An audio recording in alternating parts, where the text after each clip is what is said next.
I'm Sean Fennessey. I'm Amanda Dobbins. And this is The Big Picture, a conversation show about Michael Keaton. But first, we have another guest, a very special guest, a returning guest, a guest who's very ready to talk about Michael Keaton. It's Griffin Newman of the Blank Check podcast, among many other things. Hi, Griffin. Hi. Thank you guys so much for having me here. It's the call I've been waiting for my entire life. Do you want to just go off about Michael Keaton at length? Can you first set the scene for everyone and describe your shirt for Sure. those of us I'm wearing a shirt listening along? from the fine folks at Super Yaki that says Michael Keaton rules. And Yes. it has a black and white photo of him. I believe it's from Jack Frost. I think this is a concert scene from the beginning of Jack Frost. One of his lesser films. Mm-hmm. Not to get Does he ahead have- of the conversation, but I don't think any of us are going to put that, etch it in stone. Right. Yeah, I mean, so we're doing a Mount Rushmore today. This is a relatively new concept on the show. I would say a controversial concept. I almost asked Bobby to prepare a summary of the feedback we got about our political takes and our correspondence between presidents and films. And then I thought better of that. So, we'll get Griffin's input on the importance of the four presidents on Mount Rushmore and what they mean to him. But yeah, that was a wrench that Bobby threw in the proceedings. Which I gotta thought was say, a good I'm wrench. not sure to what you guys are referring because all the positive feedback Sure. came straight to me. It was great. Everybody was really happy about it, and Yeah. they thought it was really coherent and cogent. So Okay, we're just going to good. run it back. Thanks so much. As Did it those was. come over Cyberdust? Yeah. How are you receiving those messages? Chris and I have developed a proprietary way to receive messages from listeners that you guys I aren't see. part of. Is that through Zinn, or how do you guys do that? It's funded by Zinn. Yes, Okay, funded by it's Zinn. exciting. We're in trouble. So 'cause That's it's why not they're in- not funding the actual making of their pouches. Right, exactly, yes. We're talking about Michael Keaton today, of course, because we are on the eve of the week of Beetlejuice, a movie that I have been touting for months and also been made fun of about my touting for months. Yes. And of course, this is one of the, maybe one of the signature Michael Keaton parts. We'll talk about whether that's the case and whether it belongs in the Mount Rushmore formulation. We are recording mere hours after the opening night premiere of Beetlejuice at the Venice Film Festival. A rapturous 4-minute standing ovation. People taking to their feet as if possessed by Beetlejuice around a dinner table. Well, okay. I want to talk about Beetlejuice and Beetlejuice, Sure. but I want Griffin to explain why Michael Keaton is his guy. Why is this the person that means so much? Is Beetlejuice the reason that he's an actor that means so much to you? It's a good question. I've been trying to do my homework, big picture style, really cramming, trying to get everything in, or watch as much as I could or revisit as much as I could in preparation for this episode. And in the process of this, watching a lot of Keaton in a short period of time. I've been trying to work through crystallizing what it is I like so much about the guy and where that relationship formed, because it's just kind of a thing I feel like I've taken as a given for most of my life. He is, at this point, I want to say, my default favorite actor alive answer. When I am asked that question or when I feel the need to surrender that information for some reason, he is the one I jump to, which isn't to say that I like every movie he's been in or that he even has the greatest hit ratio of any actor. I do think I basically always find him compelling to watch. There are a few things in my blind spots that I've gotten through now in prep for this that tested that theory for the first time. Sure. There are a couple movies that got a little on edge. Yep. But I I think had the that's same experience. part of what I find interesting about him and his sort of weird, complicated narrative of this guy who kept on kind of gaining and losing A-list movie star status, has had several flirtations with being kind of at the top of the heap, or at least top of his lane, and kind of has a tendency to fuck it up or lose it. I think we're now existing in an era where we are basically 10 years past what is considered his comeback of 2014, of course, when everyone flocked to throw him his flowers for his supporting role in Need for Speed and the RoboCop remake. No, but it's insane that those two movies come out mere months before Birdman, that he was like doing completely thankless supporting roles in IP Trek the same year he gets an Oscar nomination. And I think we're now 10 years into him basically being codified as elder statesman. He has had flops in that run. He has had movies that don't hit in that run. But I think he's a little like etched permanently into Michael Keaton's back forever. We're always happy to see this guy. He's about to arguably possibly have his biggest hit ever, if not his biggest hit since Batman. It seems like it. Amanda has some doubts about that. We'll see. We shall see. I just need you to stop texting me from industry conferences at like 4 p.m. Why? being like, I'm hearing on the street that Beetlejuice. I have information. Sure. Don't you want that information? No, but Griffin, to your point, I was going to offer a positive theory that maybe Michael Keaton is now at this moment the perfect level of famous. I think so.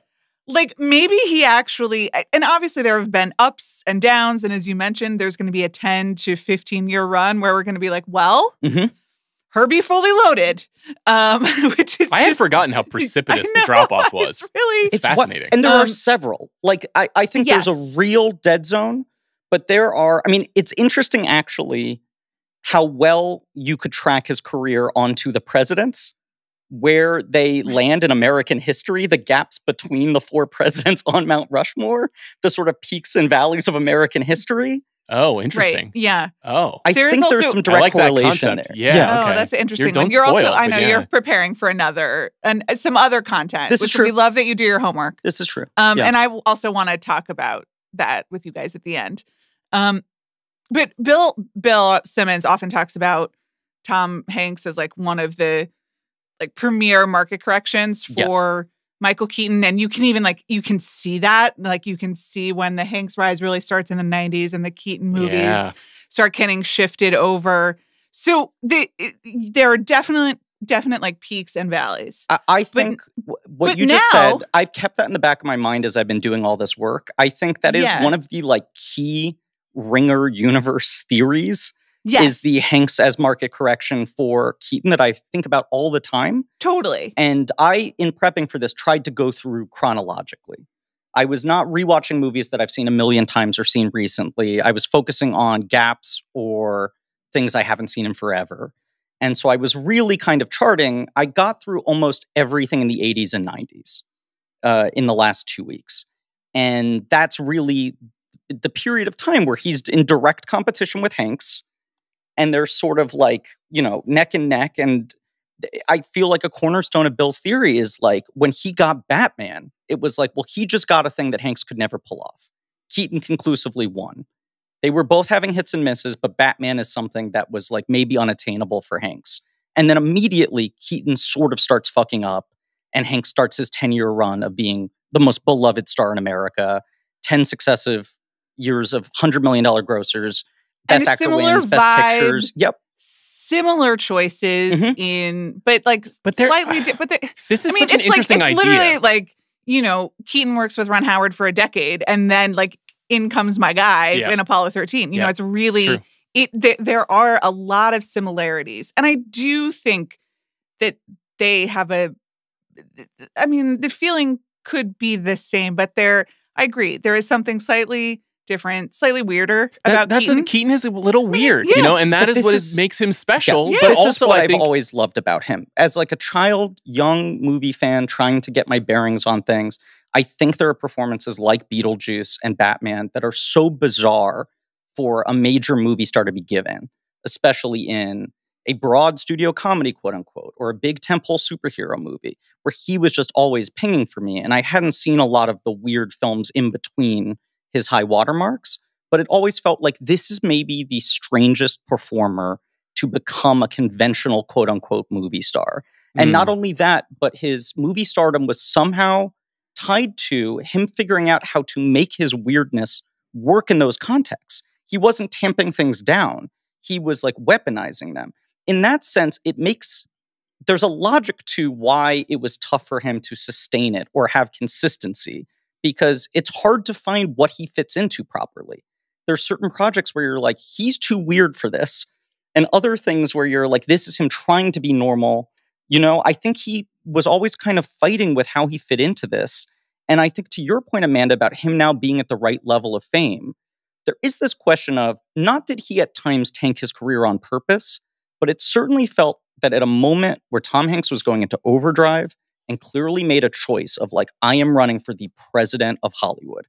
I'm going to be the top of the heap. I want the responsibility of that. I want to have to be in competition with myself on maintaining this run, this miracle run. Keaton kind of kept swerving off of the obvious movie star playbook. In the clearest moment of that is him just walking away from Batman. Something that I think was seen as like unfathomable at that time. Why would you blow this? You can make any 4 movies you want in between Batman entries and you'll be golden forever. It's particularly because when you get into the middle and late 90s when Hanks is rising, as you said, it's not that the movies he makes are bad. No. But they all just seem small. Yes. They don't seem major. And that clearly leads to one of the dips that we're talking about in his career. And, you know, normally for an actor like Keaton, who's his age on this show, we do a Hall of Fame. I don't really think you can do a Hall of Fame for Michael Keaton's career. And that doesn't mean that it hasn't been a great career and a very accomplished career. But he doesn't have 14 movies where you're like, God, we're really gonna have to fight it out to determine which belongs in position 12 and which belongs in position 9. Like, it just isn't that kind of an acting career. And some of that are the choices of the movies. When I was going back and doing my research, I was filling in on a lot of the 80s movies that weren't like Mr. Mom, you know, which I've obviously seen a million times. Right. And non-canonical. Right. But he did a lot of movies in the 80s that are very much like a canonical, you know, like they look like they should be guy, and he's the relatable American, you know, who's trying to figure out some sort of situation and like make good. They look like they should be, but they aren't the ones that have been handed down to us. And so I hadn't seen a lot of them because for whatever reason, movies that I think did work in the moment, they always kind of, a lot of them just tend to be like the number 2 or the number 3 version of whatever else is out there that we now revisit. Yeah, I think you're right. Yeah. And it's another thing I found interesting. I mean, there were a lot of those movies where I would look at them over the years and go, how have I never watched this? If I like Michael Keaton this much, and this poster looks pretty good, and this premise seems okay, how have I never gotten around to watching this? And there's a reason these movies aren't passed down. Most of them aren't profoundly bad. I feel like I only watched 2 films that I would fully stamp as bad. I think a lot of his career is, to be blunt, mid as hell, where he's just making these really mid choices, working with kind of like real journeyman directors, often with good co-stars. And there's something on paper that you can see totally working. Oh, this would be a smart fit for what he is as a movie star at this point. And then they all just kind of don't totally work. And some of them you can put your finger on it, and some of them you can't. But there was this feeling that he was just kind of treading water, especially in the 90s, when in theory he should have been the king of the heap, pick of the litter. You're Batman. Do anything you want on the side, you know? I think that, let's just talk about Beetlejuice and the new movie briefly. Okay. Because we just haven't spent a lot of time talking about that movie. I revisited it last night. It's the only one of the kind of Keaton classics that I actually went back and rewatched. And, you know, it just really is genuinely one of my favorite movies of all time, and a movie that is like a total gateway to a lot of my interests, you know, and seeing it 7, 8, 9 years old. And for a lot of people our age, you know, like I have had a lot of friends be like, oh, have you seen Beetlejuice yet? I loved that as a kid. Like we all did. Yeah. So that movie imprinted on a lot of young people, but it also, I think, set a standard for him in a way that made him seem not like the guy from Gung Ho, but something a little bit more daring, a little bit more exciting, a little bit weirder, as you said. And that movie existed kind of in amber for a long time. You know, it was a box office hit, but it also is an all-time cable and VHS classic that people had it in their homes. It was rented constantly at the video store. And it's been 36 years since that movie came out. And I don't know if that's the longest period of time since between sequels, but it might be. It might be the record from original to sequel. And obviously it kind of is working in a similar way to the movies of the last Hall of Fame that we made, where we talk about people who grow up with a movie and then they get old enough to have kids, and then they can, like kids who grew up with Toy Story and now can take their kids to Toy Story 5. That will be me. You mean the last Mount Rushmore? The last Mount Rushmore. Which was a Pixar yes. Mount Rushmore. And now Beetlejuice is 36 is more than 25, or 30 in the case of Toy Story. But it's a somewhat similar proposition where I think parents of 10-year-olds will be taking their kids to Beetlejuice, and telling them about how when Beetlejuice came out. So anyway, Griffin, I assume this is like the gateway to Keaton for you as well? I think it or maybe has to Batman? Be. Yeah, I think it was Beetlejuice before Batman, honestly. I was just double-checking my math. I believe Beetlejuice is tied with Top Gun Maverick for longest gap with nothing in between. Sure. But is, a Remember how fun that was? That was great. That was a great summer. Longer gap than The Hustler to Color of Money. Mm-hmm. Mm-hmm. And you think about what a seismic feeling there was of like 150 years have passed between these two movies. All of Hollywood has changed. We've gone from black and white to color. Beetlejuice, meanwhile, has basically just kind of stayed this perennial, as you're saying, like point of pop culture. And there was stuff like the Saturday morning cartoon show that ran for many years, the Broadway musical that was successful earlier this decade. I mean, there are like things that have kept it afloat, but most of it is just this movie continuing to work with generations, continuing to be something that people revisit. I probably watched it for the first time, I think, on Comedy Central when I was like 8 or 9, and it started playing. I immediately locked into like, I have seen no movie like this before. And I'd probably already seen other Burton films, and yet Beetlejuice's tone, humor, world building, plotting is so bizarre and specific, and is so strange how you kept on. We've been texting a lot about Beetlejuice recently, Sean, and you keep on using the word miracle, which sounds hyperbolic, but it really is this movie where you're like, how did all these pieces come together in a form that everyone got, that was super mainstream, accessible, fun popcorn, for a movie that's like rooted in German expressionism and like Borscht Belt comedy and gallows humor and all these weird elements. It's a PG movie with severed heads. You know, yeah. I mean, it's a very strange thing in our culture, and a film that arguably has like 4 protagonists, like a very kind of unconventional narrative structure. Well, so I mean that is the thing in the context of Keaton, is he's in it for I read 17 minutes, but 20. It takes maybe 38 minutes for him to show up in the movie, even though he's the guy on the poster. That's what I was going to say. The first time I watched it, my parents were letting me watch it on Comedy Central, and then my bedtime hit. And I said, I can't stop watching this. And I said, well, we'll tape the rest of it. And when I went to sleep, it was the moment when they dig him up out of the ground and he pops up. So I went to sleep just having seen Beetlejuice came on screen. And I went to school the next day, and I was like, this is the greatest movie I've ever seen. And when I get home, I get to actually spend time with Beetlejuice. But I had this, like, a child's like 12 hours of just desperately waiting to go back home and watch the rest of the movie. And I get there and I'm like, this performance lived up to all the expectations I set myself over an anxious school day of who this guy could be. And that is the thing that's miraculous about that character, which on paper, it's like, how does anyone play this? And you hear all the stories of like, Burton really wanted Sammy Davis Jr., his like first instinct was just get someone who's like an old school entertainer and have them do their shtick in ghoul makeup.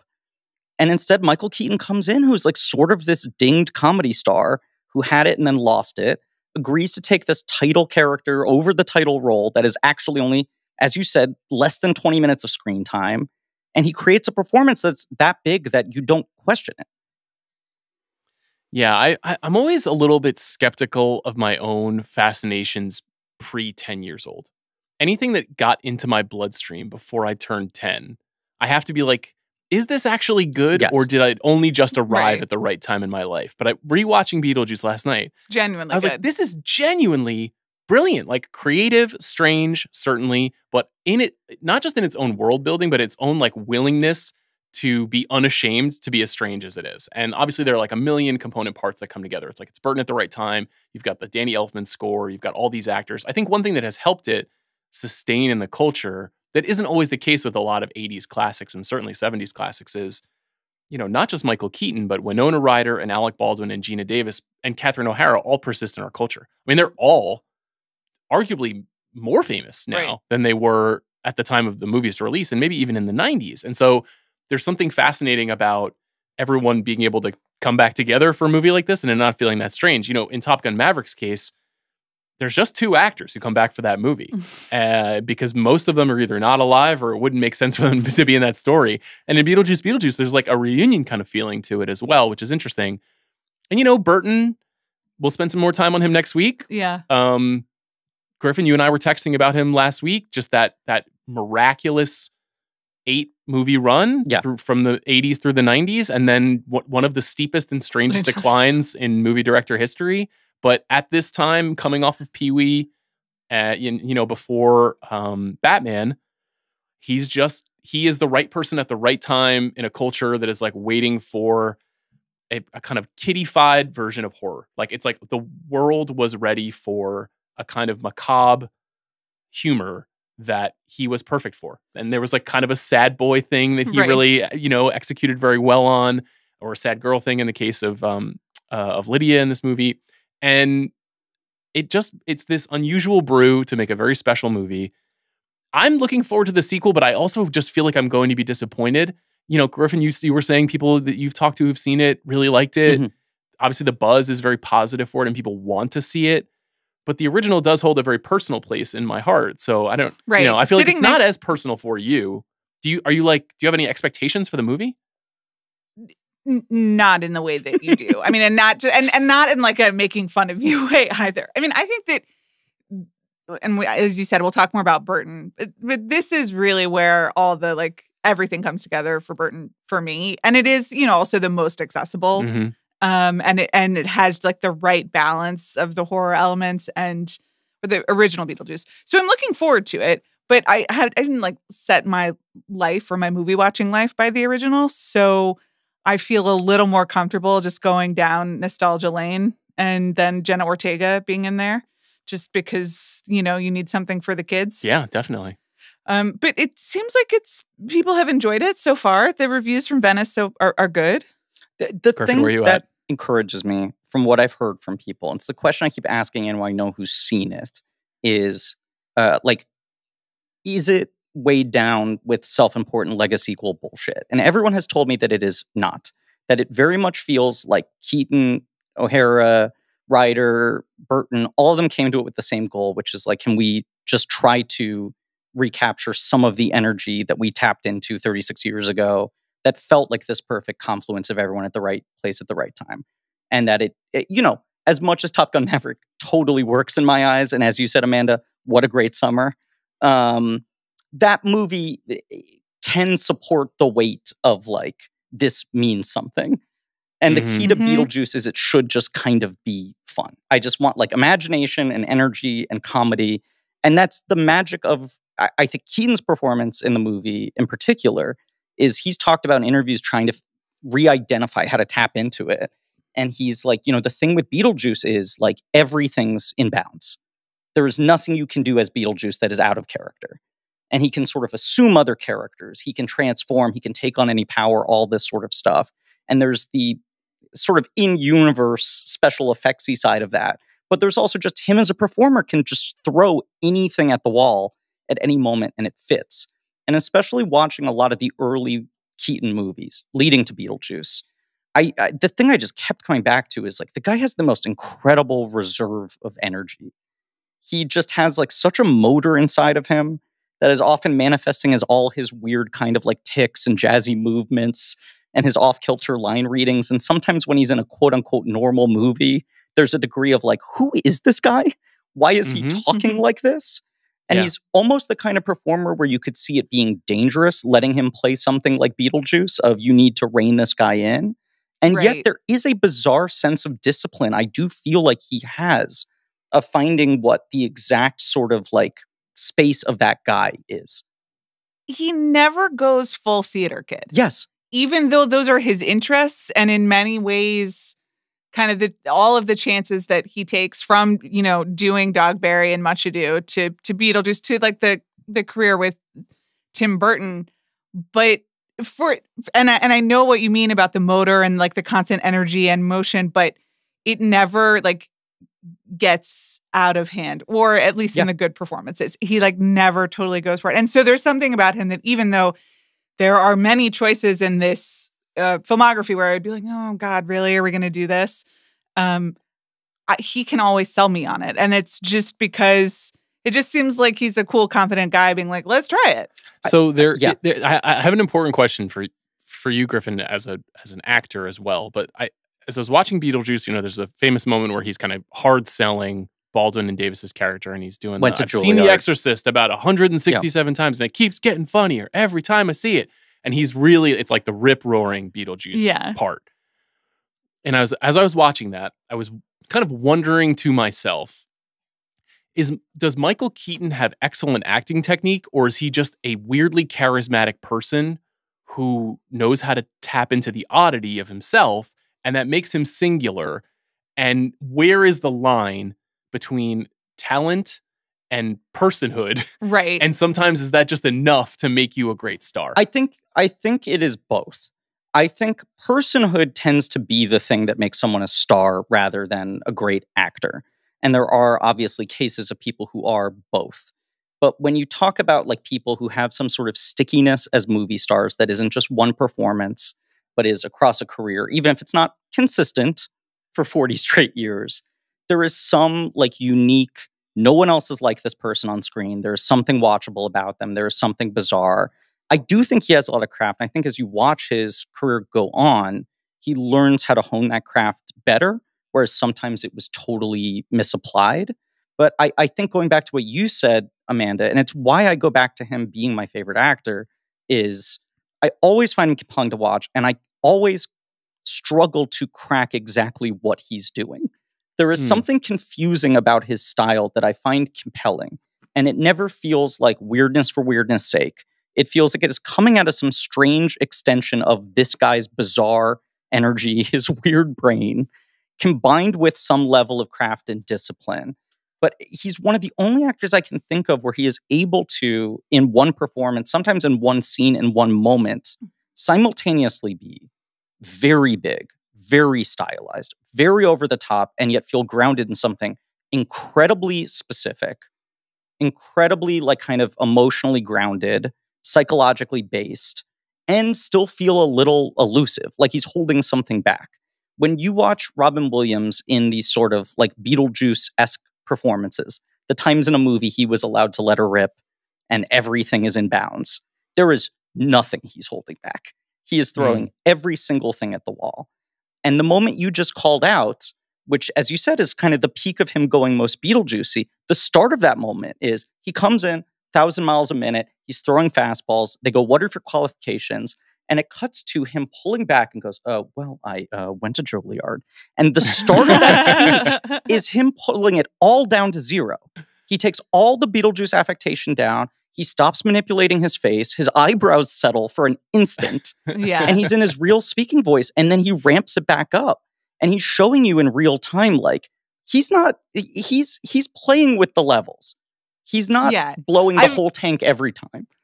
His ability to modulate, whether it's from performance or in a performance, is definitely the secret to a lot of the later stuff. We'll talk more about Spotlight, but Spotlight is with this person who you've come to expect being big and over the top. And even, his comeback with Birdman was, a lot. It's still more restrained though than it could have been in a different. And one of the more restrained things in the movie, but then to watch him in Spotlight, where the discipline and the holding it all in is the essence of, it's like an incredible performance. Yes. But then, and also then like cameos, like when he shows up, spoiler alert, in Spider-Man Homecoming, and he's both like the prom date's dad and and he's playing with all of those things all in one movie and turning it up and turning it down, and completely delightful in my opinion. And not only that, but like, I think almost agreed upon as one of the few MCU villains who is both appropriately kind of grand and operatic and comic booky when he needs to be, and is also like grounded, focused, scary, just in dialogue with the other guy when he needs to be. Yeah. I mean, I think there's one reason for that is like he's just not a person with superpowers. He's just a guy who builds something, and that's also, there's something kind of like human and blue collar about him. And I think that's like a part of his character as an actor is he's just like a fairly regular guy who grew up outside of Pittsburgh. And still just like post screenshots of MSNBC on Instagram. Yeah. It's just like a, Democrat from Pennsylvania who's super into the Pirates and the Steelers, that. He really is still that guy. And peak of the Batman stardom, he puts his money down on a ranch in Montana where he still lives and knows everyone in town. And basically, by all accounts, in his fallow periods where he wasn't working or was doing bad work was like, I'm happy I just fish all day and chew tobacco. And you're like, this guy's for real? This isn't some weird affectation or some put on to appeal to like the red states like we see a lot with the sort of a certain stripe of A-list leading man, let's say. Yeah. His persistence, but like he's never the center of culture. Obviously, he was at the center of culture when he was Batman. That was the one time where all eyes were on Michael Keaton. Since then, he comes and goes, and he has 8 to 9 year periods where no one cares about him, and he's just kind of trucking along in movies like Jack Frost. But he, for whatever reason, like he's got a handful of movies that don't go away, and everyone's always glad to see him. Yep. Yeah. Well, you haven't had a chance. I mean, obviously, you think he's incredibly hot, which is a very funny thing to me. It's very funny to me as well, but I don't know. He showed back up in Birdman. He's like 60-something years old, and I'm just like, well, this is very compelling. Yeah. You know, and like... You love an old guy. I honestly, he was in GQ. He did one of the video things that they do where you go through all the roles, and I'm like screenshotting the jacket, being like, how can I buy this for my husband? Can we call it in? He also works at GQ. That's not how it works there. I don't know what to tell you. I think he looks great on the red carpet. I said to you guys before we started recording, not enough coverage of Michael Keaton on the Venice red carpet. And yet his red carpet looks are almost always like white t-shirt or work shirt or tucked into acid wash dungarees. Yeah. Well, there is a confidence to his performance, to all of his performances that enable kind of, him to get weird and also to be normal that I do think kind of shines through and speaks to me. I agree. And he's just like, I'm here. I'm doing the things that, I'm interested in. He belongs. It never feels fake or put on with him ever. And so I do think that that's very appealing, both, in terms of his looks, but also his vibe. And really the last 10 years, it's just like Michael Keaton shows up and I'm like, oh, great. It's Michael Keaton. I'm really happy to either watch you be a weird MCU villain or, be a journalist or to like talk about this fish you caught, which he does on Instagram. He's also kind of undeniably only gotten better looking with age. You watch the really early works, and he obviously has this very bizarre, very distinctive face with very extreme features that almost feel incompatible. And when also a real case of 80s hair. Oh, absolutely. Like going back and looking at these movies, the kind of like and there is heightened curl that is like a little puffy, You like could that's do a Hall of Fame and, just on his hairstyles and it would be well, dense. And then also I was watching, he does have like the Costner thing at a bump where at some point you start bumping the hairline against the hairline. He's going through a traumatic number of things with the hair in conversation with the culture at the time, his own genes. A lot is happening. It does correspond to what's going on career-wise. But now he's worked it out. Totally. Mm-hmm. And I think you start to to watch even like from the 80s when his face is very soft and those features are so extreme that you get to the 90s and the lines start to form around the corners of his mouth and the wrinkles above his eyebrows and all of that stuff helps him. And then now he kind of looks better than he's ever looked before and he's 72 playing Beetlejuice again. It's crazy. I mean, I guess let me go on record and say that you want to fuck Beetlejuice. The Beetlejuice is like not the look hottest he's specifically ever that I'm going for. Yeah, but the best that's dress. Okay. Maybe can we? Are say you sexually attracted to Beetlejuice? I'm really Just not. Be honest I'm sorry. on the show. I'm sorry to say that. Just be honest. Griffin is here. I'm here. We're all listening. Maybe the prom dad, but Adrian Toombs, the Vulture. I mean, you're hot for the Vulture. I thought Kitchen's really nice. That's all I have to say. When he opens the house. You're attracted to the Vulture and you're attracted to Joker. That's something we can also confirm. I haven't seen Joker 2 yet, so no, but I don't. Joker, the original Joker. The dancing is very effective. Okay. I don't think there's enough dancing in the trailer for Joker 2. Let me say that right now. I'm filing all this. It's a musical. Okay. So I've heard. Is there anything else you guys want to say about his stardom and or his acting style? I do think that was a pretty tight clarification of kind of what makes him special, even though he's just a Pennsylvania Democrat. I mean, we talked about this very much, but he is very funny, and he did kind of start as a comedian. And I was going back and watching some of his Letterman appearances. He was one of like the great recurring Letterman guests, and just that comedian can hang with Dave vibe is another part of his superpower, right? And it is a little bit of the confidence and the this strange funniness that is specific to him that we've been talking about. One of his earliest gigs was he was on a short-lived Mary Tyler Moore variety show on primetime where he and David Letterman were two of the ensemble players who had to do like song and dance numbers and skits. And they bonded really hard there as like, neither of us should be here. This is not a right fit for us. And then their relationship over decades when it's like, oh, here's Letterman's friend who's now starting to be in movies. Here's Letterman's friend who's now in bomb movies, but he still books him because he likes him. And then it's like, now Letterman has the star of the biggest movie in the universe on his couch, and he's known this guy for 25 years. You know, all the dips and valleys, but you watch those, and he's always approaching those segments like a comedian. He is funny on every talk show. I find any little interview I see him do is funny, and he is very self-deprecating, or I should say at least he kind of minimizes his own comedy career. He's one of these guys in the 70s and 80s, a lot of actors sort of tried stand-up to get their foot in the door, basically to use it as an audition reel to ultimately get on a sitcom or get in movies. And they had like 10 minutes of material that they did for 7 years until someone cast them. And he talks about his own life as a stand-up like it was that, and yet his material was incredibly good. Everyone who came up around the same time as him said, like, no, he was legit. He was a real comedian. Whether or not he thought of himself that way, he had really smart material. He wrote it himself. He did his reps. Not a lot of it is still captured. There's the one Bazooka Joe routine, which I feel like you sent again, Sean, that circulates around. Yeah, it's so good. That's perfect.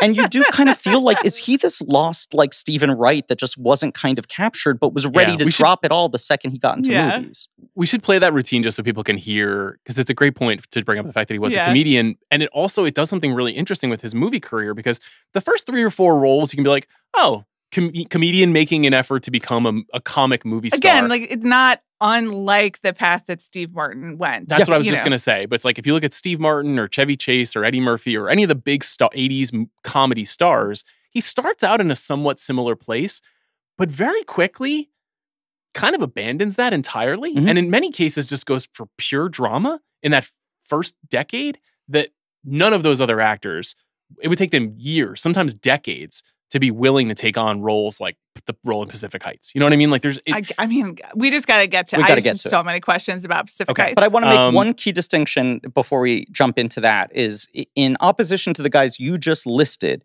he was not developing his career like a comedy star, even when he was starring in comedies, which all of those guys hit and then started like building their movies from the ground up, finding their key collaborators, developing scripts, working with their writers, honing their sort of comedic persona and building vehicles around that. And he, from the get-go, was kind of like, I'm an actor for hire. You know? Why do you think that was? I don't any sense of that? And I wonder if part of it is in his mind, he didn't think of himself as a comedian. And he was like, I'm ready to be, you know, Jimmy Stewart. Hire me and I show up and I try to improve the material. I don't think about my star persona as there is a comedic sensibility I need to preserve and maintain. It's interesting, though. You identified that he formed a bond with Ron Howard. Yeah. And he obviously formed a bond with Tim Burton, two, frankly, of the signature filmmakers of the 1980s in Hollywood. And those were great picks. But it didn't feel like what Eddie Murphy was doing. No. Where it was sort of like persona first and we build around the persona. And not only that, he had those 2 relationships, which were really good. And he picked those guys well. But Ron Howard, you look, and the movies he does with Ron Howard are often either right before or right after the huge Ron Howard movies. Right, like the great ones. Right. And with Burton, he happened to be in 3 of his best films ever. Like Burton, they clearly had something together that was the peak of both of their careers, arguably, at least within mainstream Hollywood. Howard, he was a little off, and otherwise he struggled to find those partners. Yeah, I think Beetlejuice is his 5th Burton movie, right? Because Dumbo was the return. Also happened. Yes. Yeah. Dumbo, did you see Dumbo? I didn't. I saw Dumbo at I remember this. What's the theater that Disney owns in El LA? Capitan? El Capitan, yeah. I saw it at the El Capitan at the premiere with the organ. And it was bad, unfortunately. So you haven't shown it yet? I haven't. No, Alice will be seeing that film. So we're not going to go through every single stage of the career, but what I want to do is, we can talk about what are the 4 signature roles, and I also want to hear about your personal favorites. I have some personal favorites as well. I did a somewhat similar excavation that Griffin did. There were plenty of 80s movies that I had not seen that he had made that had just completely gone through the cracks for me. I'd seen pretty much everything in the 90s, and some stuff still have holes from the 2000s when he was kind of in the wilderness there.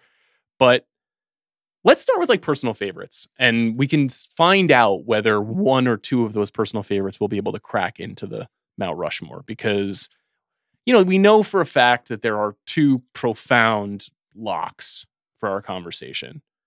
Probably three. The fourth one is still elusive to me. Griffin has indicated like he's going to make some strong pitches. Okay. Are there the two locks Beetlejuice and Batman? I think so. I think they have to be. Now, which is which president? Right. Yeah, we're going to have to get into that. Should we remind people of the four presidents on Mount Rushmore? Griffin, can you name them off the top of your head? Yes. It's Teddy Roosevelt, Abraham Lincoln, Andrew Jackson, George Washington, correct? No. Fuck! No. Wow, you're an Andrew Thomas Jackson Jefferson. guy. Thomas Jefferson, Yeah. Tell us more about your interest in Andrew Jackson. He's a complicated I just think he was figure. a chill dude. I think he was Good an guy. extremely Seemed like a good normal guy. president. Yeah. Right. That was the worst one for me to get wrong, and the worst wrong person to pick. You could have said like Rutherford B. I could have, Hayes. That would have been a choice. Yeah. So it's Washington, Jefferson, Teddy Roosevelt, and Abe Lincoln. Why are we doing in that order? Is that the order that they're listed on Mount Rushmore? It is. It's not chronological, though. It's not. I don't know why that is. Maybe they wanted Abe to be the bookend. Because chronologically, it's Washington, Jefferson, Lincoln, Roosevelt. Right? Yeah. Maybe it's also like a face shape Could be. issue and some geological, Could be. you know. Could be architectural. Have you ever been to Mount Rushmore? I never have. Griffin? I never have. I haven't either. Shall we all go? I mean, if we're going to run out of ideas at some point, you know? Let's pause the recording. We're going to fly out and meet together, and we'll consecrate the Michael Keaton Mount Rushmore live at Mount Rushmore. And we'll also recreate the finale of North by Northwest. Yeah. Here's an episode Shall pitch. The Mount Rushmore. Well, what happens there? Which president is... Which president on Mount Rushmore and which movie represents each of them? Just go inside of itself. This is the kind of metatextual work that I was expecting from you today. Yeah. Okay. Thank you. Well, I mean, my instinct, just to get these out of the way, is to say that Beetlejuice is George Washington and that Batman is Thomas Jefferson. But I'm open to it doesn't have to be chronological. It can be just what they represent. Obviously, George Washington, he was the first. You know, he was the breakthrough. Yeah. So you know that great painting of him on crossing the Delaware. You know, right? That LeBron reenacted in Paris. Yeah, that was cool. That was normal. Here's my first possibly crazy pitch. Yeah. Does George Washington almost need to be Night Shift or Mr. Mom? So if you're doing purely chronological, yeah. I mean, yes, but I don't. And I think it would be Mr. Mom, and I think Mr. Mom is an interesting conversation to have. Mm-hmm. I think there's an argument of whether we're doing pure time-based history or whether we're doing significance. So I was going to respond even to what Sean proposed with Batman as George Washington. I'm open to hearing that. As sort of the foundational big ticket, well-known, early on in the career thing that sets the rest of our great nation in motion. Our Gotham's avenging angel, and he cannot tell a lie. You know, a man of dignity and honor. Right. So if I can do my broad overview pitch here, and this is radical, I'm not going to be firm about this. Okay. But it's just how I've sort of been conceiving of this. The weirdness is that he has Night Shift and Mr. Mom right out of the gate, right? Like his first film period is the Joan Rivers movie Rabbit Test, in which I believe he has a non-speaking role I did not watch. Correct. It's an interesting movie. Joan Rivers got to direct a movie in 1978. Where Billy Crystal gets pregnant is the plot one? Correct. Yes. Correct. Oh. How does he handle it? Predating the film Junior. Okay. Starring Arnold Schwarzenegger. Right. He handles it with wit and charm, I think, largely, Amanda. Oh, sure. Panache. Yeah. But Night Shift is like his first proper movie, and he is the co-lead in a film that is a relative hit. He goes straight to Mr. Mom, which is like a full-bore hit.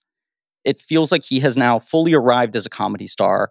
And then he basically trips up for the next 4 years straight to the point that Beetlejuice is a comeback role for him and a bit of a reinvention, which is why I think there almost needs to be this recognition of there is the first phase of his comedy persona, which is what he refers to as the glib young man thing. Mm-hmm. This sort of very high energy, well-intentioned kind of wheeler dealer who's not as smart as he thinks he is.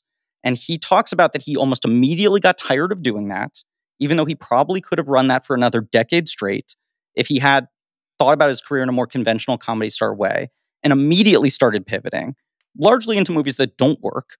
I would say Johnny Dangerously is him trying to fit the glib young man with a different kind of tone and stylization. A film that I think is excellent, but bombed pretty goddamn hard when it came out. And then the next couple of movies are all bad or sort of indifferent or whatever. And Beetlejuice is this kind of striking, like, we didn't know he had this in him. This is a new thing. It's a different type of performance. He's like rebuilt his career. And then Batman is such an insane pivot from there to something that I don't think anyone could have predicted. Okay, so lay them out presidents-wise. This is my wild contention, and it sort of carries onto how long his dead period is. That right. Mm-hmm. Is there a case for Mr. Mom is George Washington, Beetlejuice is Jefferson, Batman is Lincoln, and then Roosevelt is our choice of the later period Keaton revival, which I have a feeling is going to be Spotlight, maybe? Well, I'm going to work on it. So you're not a John Adams fan, is why you're telling me. Go on. Well, it's kind of because we've got Washington, John Adams, Jefferson, right? That's how it goes? No. You mean on the Mount Rushmore? No, in history.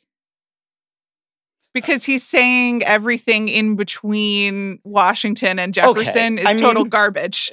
And so I just think that's overlooking the work of... John Adams was an important president, certainly. I'm not saying that everything in between in the American presidencies is garbage, but I do think it's in terms of these culturally HBO has a relevant... miniseries they would like to show you, Griffin. I think Johnny Dangerously and Gung Ho are interesting movies to discuss.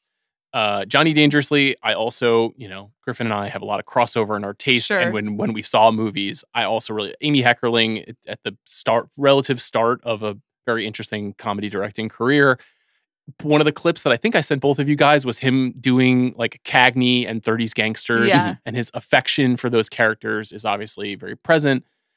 It's ultimately like maybe not the best movie of all time, Johnny Dangerously, but it's fun. Right. Gung Ho is a very strange relic of the 1980s about a Japanese car company that buys an American car company and attempts to institute the working style of Japan and the factories and their in America. Style. Yeah. And Getty Watanabe is in it. And, it's in that like, it's slightly cringe-inducing, culturally insensitive, but it's a movie that is made with the intention of doing the opposite. And like reflecting, we're all kind of the same, but we're also we're so different. It is also about like car companies in the 80s and factories shutting down. And a real version of this movie came out 30 years later called American Factory, which is one of the best movies of the last 10 years.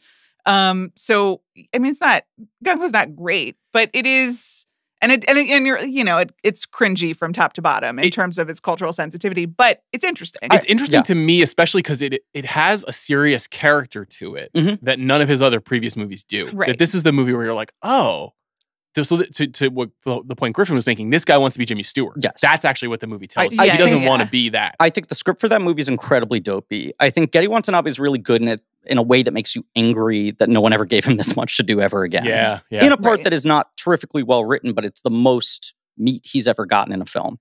And Keaton, I think, is really good in it.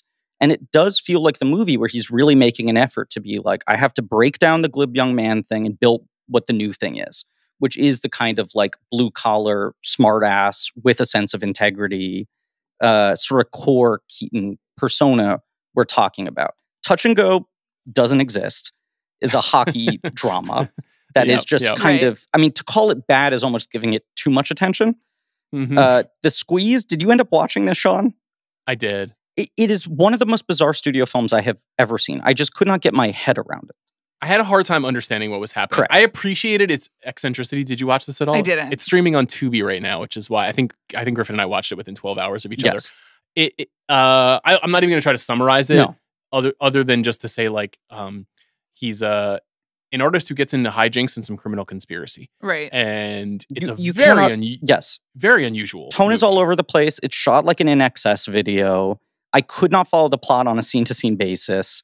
I would say in our analog, to circle back and give the respect that he deserves, Amanda, Johnny Dangerously is the John Adams. Okay. That's fine. Yeah. I just, I would vote to not go chronologically And so I would make the case to do Batman as George Washington. Mm-hmm. You know, I mean, really just sort of like the biggest brand reach, if we will. And, you know, I understand that Thomas Jefferson. Because you think America represents the biggest brand reach. No, I think for the exile from England. George Washington does, you know? Okay, like, it's, and then Jefferson is more of a Beetlejuice, where, like, definitely significant. Also, we have some questions. Mm-hmm. Well, this played well overseas also. This raises an interesting question, though, which is Batman like the cornerstone of Michael Keaton movie star, or is it in a weird way the outlier, even though it is the biggest one? Well, let's talk about Batman. Because obviously it was a left turn casting when it was announced. Many fans were very angry about the idea of Michael Keaton playing Batman. He's coming off Beetlejuice, Clean and Sober, and The Dream Team, a trilogy of movies that do not indicate that this is the person who should be playing Bruce Wayne. And when the film arrived, basically everyone changed their tune. And very quickly, everyone realized that he was incredibly well-suited, that there was a kind of internal oddity to Michael Keaton that we had not really been thinking about Bruce Wayne having, but of course is essential to Bruce Wayne because he's a guy who goes down into a cave and dresses up like a bat and fights crime, which is just inherently strange. So Michael Keaton, you know, to me, remains the best Batman. I think, you know, I know people love Christian Bale. I like Christian Bale as well as Batman. But I mean, Michael Keaton is my favorite. Vibe. Yes, they're different kinds of movies, but in Tim Burton's world, he fits so wonderfully. And those movies are, forget about Beetlejuice, they are world-conquering sensations. The first one especially, like, setting the tone. And, you know, artistically, the second one is one of my favorite movies as well. So it's kind of hard to know, like, what does it mean to be George Washington? Sensation. Yeah. You know, there you go. Yeah, well, a landmass, you know, at least in the case of America. That's a good case, Amanda. It's all complicated. Yeah, no, you might be onto something. You might be onto something. But I do think you're right that it's an outlier. Right. He plays Batman, you know, 3 times. He circles back again for The Flash. What a fun summer that was. Yeah, super cool movie. Listen, but he at least was good. I mean, he's the only, you know. He was good in it, yeah. He's the only. Also very strange. It was except almost for like when Ben Affleck showed up also for a minute in the car. And George Clooney as well. Oh, yeah. Yeah, I mean, they were all in that film. But anyway, that was terrible. But outside of the 3... It's part of Birdman, too. I mean, it's right there, you know? Mm-hmm. Yeah. And whether or not we're going to put Birdman in, but he is in conversation with it. He goes to the MCU at some point. Like, it is... And all of the ways that he doesn't live up to, like, our idea of what the actor who plays Batman should be, like, shape all of it. It's maybe an obvious one. But I think so was George Washington. So. I like how seriously we're taking this exercise. Well, this is great. So then what is Beetlejuice? It's Thomas Jefferson. Beetlejuice? Okay. Big in France. Big in France. You know? But why? What are the other reasons? like, what are the literal reasons? Did you read your Jefferson biography? Passionate? Yeah. Passionate. Let's see. He is a lover. He is. Well, that's one way of putting it, but that's also one way of putting what Beetlejuice is up to. I mean, some questionable romantic entreaties. Mm-hmm. Yes, yeah. in Beetlejuice. That's right. That it's strange, sort of, that we all showed to children. Bit of a scurrilous cad. Yeah, right, messy lines between professional life and relationship life. That's right. Right. Which is a tremendous amount of euphemism that we're doing here. Yes, to, like, what is really sad history. I think that's really all I got. Okay. You know, and also it's not a strong connection. Well, slightly more of a supporting character whose brand really blew up. And that's your take on Thomas Jefferson. Listen, TJ was number 3. You know what I'm saying? Like I said, he was the author of our democracy. He was in Europe for a while. Okay. Which Beetlejuice was as well. Let's be clear. Beetlejuice is effectively the author of our democracy in American movie going. Yes. Yeah, that's American cinema. There is a strong case but there. Like, you know, less screen time, more influence. Yeah. That's kind of that's what we're doing. I think that's a really good case. Okay, thank you. I'm gonna think long and hard about that. Let's talk about the rest of his career just a little bit as a means to getting towards. Well, can we talk Lincoln about and Pacific Roosevelt. Heights for a second? Yeah. Certainly. So, like, what's your plan there, Michael Keaton's character? You know? Well, just have you just seen it for the first time? Yeah. Okay. But I was just kind of like, where is this going? Like, this is very, very involved real estate fraud for what seems like a minimal amount of payback or, like, you know, pay, in my opinion. I just watched this for the first time as well. I was quite entertained by it. I think he's incredibly good in it. You keep on kind of waiting for the turn. It is weirdly one of the rare cases of a movie where you wish they explained stuff more. It almost feels like it needs a monologue, like End of Psycho style, of someone outlining his entire psychology cleanly. Because by the end of it, as you're saying, Amanda, you're still like, I don't totally get what's in it for this guy, what his end goal is, what makes him tick.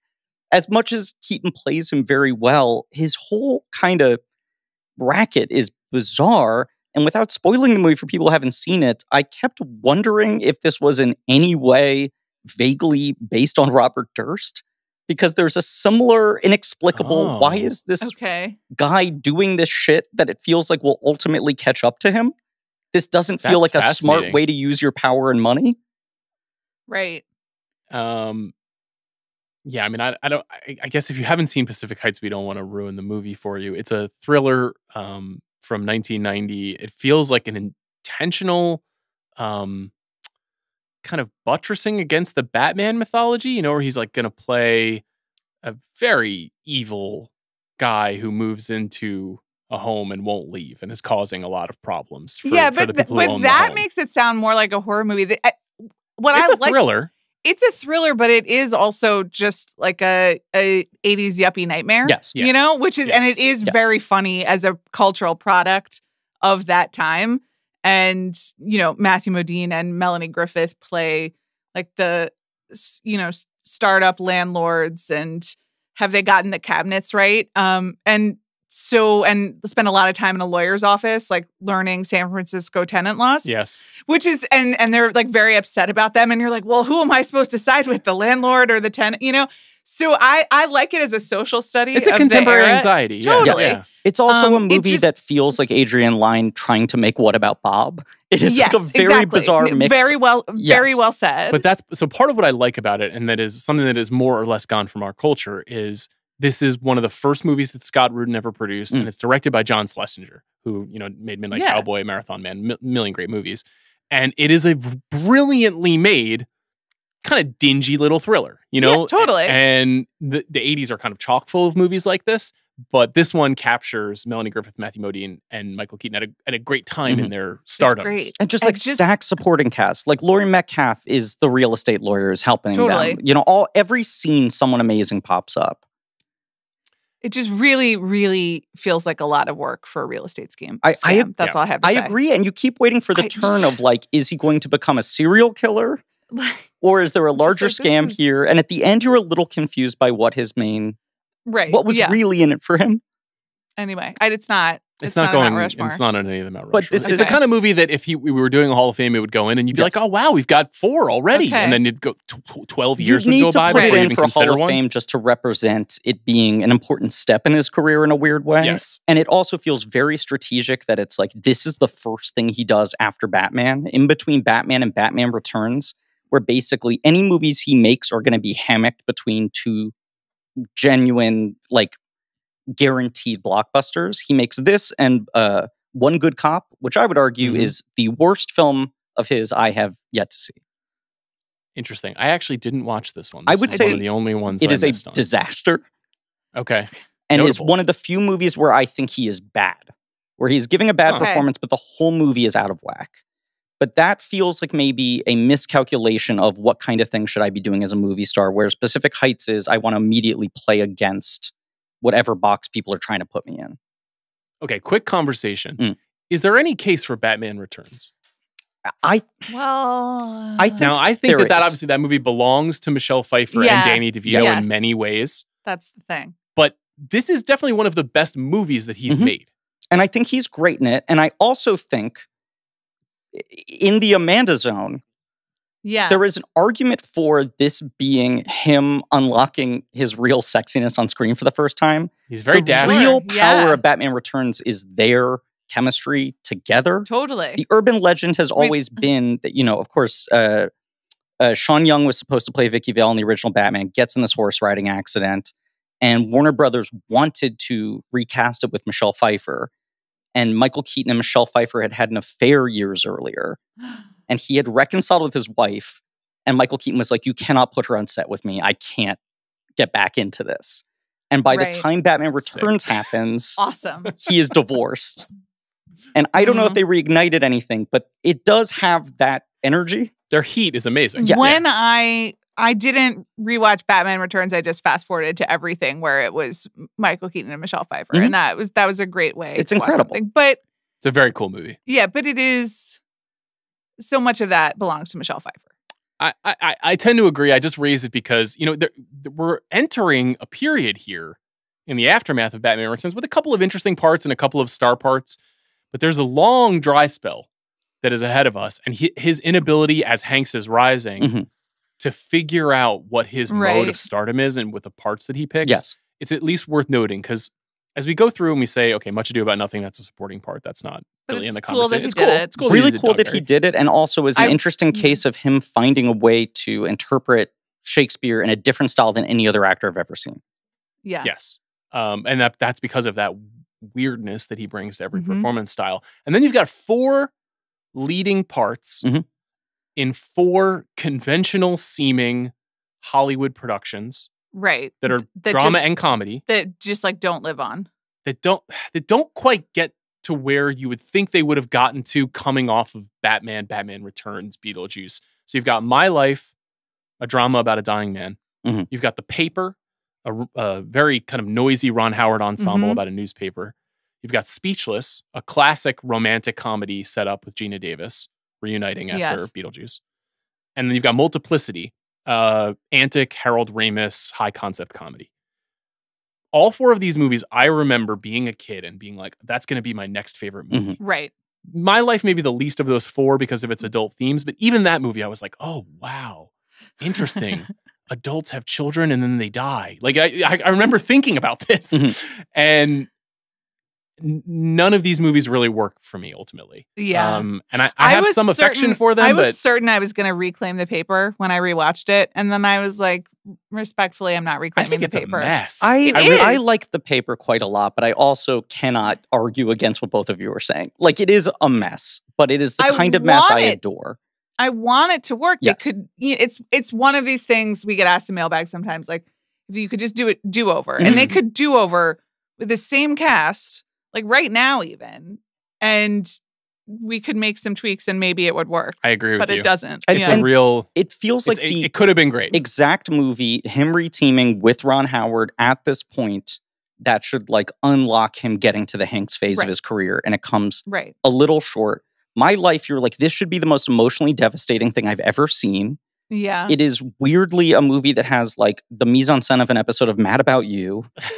Everything just lands a little soft without being bad. There's a little bit of it's I had to fast forward at some point. I was like, I mean, just because once the baby shows up, I was like, I can't do this now. I mean, it is tough. Have any of you ever manipulative. seen My Life Without Me, the Sarah Polley film? Yeah, I have. There is one scene in that movie that is basically the spine of the premise of My Life stretched out for whatever that film is, 2 hours. That in that one scene is more emotionally effective than this whole dramatic device of the film of Michael Keaton recording videos for the son he won't live to see born. And there is 4 minutes in that small Canadian indie film that came out 10 years later where Sarah Polley does that I never stop thinking about as one of the most emotionally impactful things I've ever seen in a movie. And it's hard to not judge My Life harshly against that as how are you not making me cry with this film? And if this movie isn't making me cry, then why am I watching it? Yeah, it's a tricky one because it's Bruce Joel Rubin coming off of writing Ghost, and winning an Oscar for the Ghost screenplay, and it's his big directorial gig, and there's something kind of flat and uncinematic about it. And then I raise those 4 movies because those are the 4 movies where he is staking his claim. Tom Hanks is winning multiple Oscars in this period, and there are a handful of other actors who are also kind of rising at this time. Like, we're right on the edge of the George Clooney moment. Brad Pitt is starting to rise as a movie star. A new generation is kind of coming in and setting aside some of those 80s figures. And then, while he does some cool things, the double Ray Nicolette performance in Jackie Brown and Out of Sight, really fun, which is great. And he's great in those movies. Him being the narrator and Inventing the Abbots. He has a couple of cool moments. He does Live from Baghdad in 2002. But this is on when HBO. he's slowing down a lot. There's starting to become gaps in between movies. He's showing up in odd places. I mean, the double Nicolette rules, but is also like It's so two good. small performances. Yes. And you could make the case that like 15 years go by before you really need to have a conversation. kind of. And I think, you know, there are two big sliding doors in his career that we need to acknowledge. One is that the 4 movies you just listed in that 90s run that feels like his last conventional play for sort of normal movie stardom, A-list kind of leading man stuff. The first of those 3 movies happen in the time theoretically between what would have been his second and third Batman movies. Yeah. Warner Brothers is annoyed with how dark Burton made Batman Returns. They replace him with Schumacher, but they go back to Michael Keaton, offer him $15 million. And he turns it down and says, I'm tired of doing it. I don't want to do it if it's not Tim. And those 3 movies probably just become a weird rounding error if it's followed by him doing Batman Forever in 95. Right. And instead, you're like, this is what this guy did instead. And Multiplicity is kind of his last strike to get back to like a more comfortable, maybe classic Michael Keaton broad comedy turn now that he's decided he's done with the Batman thing. And when that doesn't work, it does feel like he throttles down and goes like, I don't know, I'll just kind of float and do whatever. It really does feel that way. There's one other sliding doors moment that I neglected to mention, which is fascinating. And I always forget this, which is that he effectively shot The Purple Rose of Cairo in the Jeff Daniels part with Woody Allen. And Woody Allen looked at the movie and said, this isn't right. They did weeks of filming. And just completely reshot the movie with Jeff Daniels. Yeah. Which is something that, you know, has happened over time, you know, in the history of Hollywood, but is uncommon, especially with an actor like Michael Keaton, who was somebody who was like on the rise. Right. It's pre-Beetlejuice, but still. Well, that's the thing. I think he was a guy who had a couple hits out of the gate, then a couple flops, and then he gets fired from this high-profile movie that comes out and people like. That was almost seen as maybe a final nail in his coffin that puts a certain light under his ass for Beetlejuice needing to work. And the story has always been that he was just, quote, too modern for Purple Rose of Cairo, that I could totally see. You watch Johnny Dangerously, which is him doing this heightened 30s, 40s gangster thing, but he's doing it with this very modern meta sensibility versus Purple Rose needing a sort of kind of earnestness. Right. And you know, off of that, he does Beetlejuice and he does Clean and Sober, which we kind of passed over, but was like his first real dramatic role, which he is incredibly good in. That comes out the same year as Beetlejuice. And I think he gets the National Board of Review Award for Best Actor for those 2 movies together in 88. And that is kind of the one thing, by all accounts, that helped sell Warner Brothers on him as Batman, as much as that seemed like a crazy choice. They were like, he did just give this performance that had that kind of more conventional dramatic darkness to it, playing a drug addict who was also manic and cartoonish and big and, you know, spastic. I found that movie really overwrought going back to it. I hadn't seen it in a long time. It just feels like a relic of the way that we portrayed addiction stories in the late 80s that maybe we would not have done in quite the same way. But he is good and he is doing something he had never done before previously. But I don't quite think it's like at the level of signature performances in his career. But I would argue that it's not until, I guess the interesting argument is, did Cars play a role in bringing back Michael Keaton? I recently saw Cars for the first time, Griffin. Congratulations. Thank you so much. At a play date with my son and with Sean and Sean's daughter. I like the idea of it just being me and my daughter. and some other people. Yeah. Who is Chick Hicks again? Chick Hicks is his mean rival, the green car, who's a bit of a jerk, who he gets in the 3-way finish with, and it's Owen Wilson, Michael Keaton, and his old mentor. Going. Yes. Okay, got it. Yes, bit of a villain in the film. Right, and he has like the tire sponsorship or whatever. They're competing for that. Yeah. Yes. Yeah. Right.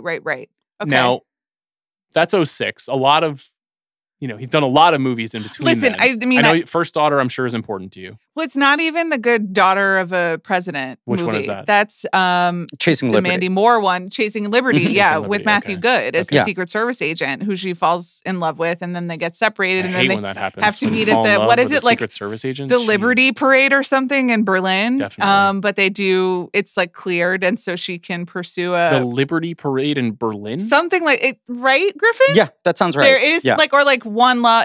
Some sort of like. I don't know, and then Matthew Good is there. What and if we had Michael Keaton in Chasing Liberty and Mandy Moore was falling in love with him? Would That's that have probably worked? the better duo. That maybe They if have you an pick age and gap. choose from There's the two an age movies. gap, and I think that we all are underestimating the power of Matthew Good in that movie. That Matthew is Good just is good one in that. year Yeah. before Match Point. Okay, so Is Bruce Greenwood her father in Chasing Liberty? Is that right? Is that one of That his is also- 15 president yeah. performances? that's also sounding right. No, it's Mark Harmon. Okay. Yeah, yeah. I want to call out that he has what I would consider a proper trilogy of supportive girl dad performances in Sure. family comedies. He has First Daughter. He Yes. has Herbie Fully Loaded. Herbie Fully Loaded. First Yes. Daughter, of course, he's President Dad. Herbie Fully Loaded, he's Race Car Dad. And then there's Post Grad, which was the one sort of post Gilmore Girls, Alexis Bledel vehicle where he is just supportive. You're going to figure out what your career is. No rush, It's Dad. really, really, really tough. Yeah. Incredible pull. But then Yeah. outside of that, he's doing like kind of direct-to-video action movies. I mean, films that like Quicksand with Michael Caine. Stuff that like just fully doesn't exist. The Last Time with Brendan Fraser. These are really depressing credits Yeah. on Yes. his IMDb for somebody who was Beetlejuice and Batman. He directs his first movie, The Merry Gentleman, the first of two sad hitman dramas Man he movies. directs I mean, and stars in. we are going to talk about Knox Goes Away. We We must. certainly are. 2010 is probably the real comeback. Yes. Toy Story 3, he's Ken, and then Okay. the other guys, which is And a very Toy, big hit. Toy Story 3 is the perfect one, so Tarantino didn't watch Toy Story 4, right? That is what Quinn just said. Yeah. Yes. On the Club Random podcast. Sure. A His second podcast I appearance. definitty listen to all the time when it's not Quentin He's the Tarantino. first I listen return to all the guest. episodes. Yeah. Okay. He's the I first return of course, forever contend that Toy Story 4 is better than Toy Story 3. Okay. But I Well, do think you and Quentin can get into that sometime. It's not right now. I love Toy Story 3. Michael Keaton is a high point of it. After He's very like funny in it. holding on to my Keaton stock throughout a really dark 2000s. In 2010, I'm starting to think I'm going to get a return on my investment for not selling. Okay. Because Toy Story 3 is a big hit, obviously. He's a supporting part, but kind of a scene stealer. It's animated, his face isn't in it, but the movie's so huge. I'm telling myself he's going to get a bump from it. And then that same summer, he is incredible in The Other Guys. It feels like, Farrell and McKay as guys who grew up watching Keaton, being like, can we get some of that lightning in a bottle? Just let him just be funny. Let him go kind of energy. And he is remarkable in it. He has like It's a very funny performance. 5 It's really, really, lights really out funny. scenes in it. And I walked out being like, well, now he's back. Now he's going to be in all these movies. Everyone's Right. sold. And he basically is kind of fallow Nothing again happens. until Birdman. He has like another Yeah. 4 years of being Yeah. lost. So let's talk about Birdman, because you were joking Yeah. about Need for Speed Mhm. and RoboCop, and those are kind of like complete. We can ignore Whatever. that stuff yeah, completely. yeah. Birdman, of course, is touted as his big comeback. Mhm. It's a film that is playing on his persona as a superhero star, kind of washed up superhero star actor. And this is a movie that was widely acclaimed. It is also one of these very particular kinds of movies. And I'm wondering if movies like Everything Everywhere All at Once will fall into this zone at a Mhm. certain point, where at the time we were like, yeah, Birdman, and everybody was on board with Birdman. And then like 12 months later, everybody was like, Birdman sucks. And I can't really remember where I stood at the time, if I'm being totally honest. I think that I liked it with some serious reservations. I remember it being an Inarritu movie I liked more than others. Okay. I think a lot of that was about the kind of self-reprisal Mhm. of the actors and the stars and the people behind the creativity of the movie, even though it is also very self-regarding, Right. as are all Also, Emma Inarritu Stone's characters. in it, so And Emma Stone really at the peak of her powers. Mhm. I think she's remarkable in that movie. And Edward Norton and like a great cast. Most people would say this is a movie that would have to go on his Mount Rushmore because he is so celebrated and it's his only Academy Award nomination. But he doesn't win. Oh, I think at the beginning of that season, everybody was like, well, Michael Keaton's going to win. It's locked up. Eddie Redmayne won for the... I mean, right. so it is the an Oscar... worst win in 10 years. It is an Oscar travesty, even though... I mean, no offense to Eddie Redmayne, but like he won for The Theory of Everything. Stinks. It's bad. And the most frustrating part of it is that movie wins picture, director, screenplay. It sweeps the major categories, but the one thing I want it to win is Keaton, and it loses that. Yeah. So regardless of what you think about it, and I do want to hear what you all think about the movie, Keaton is excellent in the movie. He's wonderful. And he's the perfect person for that part. Well, let's put a pin in this. I have a take, but yes. Go ahead. No, it's time for your take. Go. I think he is excellent. I would put that performance in a very similar vein to Brendan Fraser in The Whale, where I think he is doing an excellent job of what is asked of him. Yeah. And I think the movie is kind of built on a foundation of bullshit. Yes. And I think in both cases, the director is kind of misunderstanding the power of the star. As much as it is doing a good job of just kind of testing their craft and their skill in a way that is very showy, that lets a lot of people have to sit up and go, I guess I can't deny this actor. There have been serious bones inside them the whole time. I don't think... My key issue with Birdman is, you said he's a perfect fit for it, because obviously he's a former Batman who then entered this wilderness period. Now he's playing this guy reckoning with this. The entire framework of Birdman acts as if he is like Cam Gigondet. Yeah. As if he was this dumb hunk who was just a ripped body in a suit, who was never taken seriously, but just rode this gravy train and now is desperately making a play for some sort of sophistication, some artistic credibility. And as we've said here, he was always a weird choice to play a superhero. You can't build a movie around this guy was an obvious action star who's now wound up, when everything about him is, how was this guy ever an action star? How did this happen? Right. And he didn't even really sustain it. And I think he's doing what he's doing really well in Birdman, or what he's asked to do. But I also think so much of the movie is built on this idea that no one takes him seriously and everyone thinks he's kind of dumb.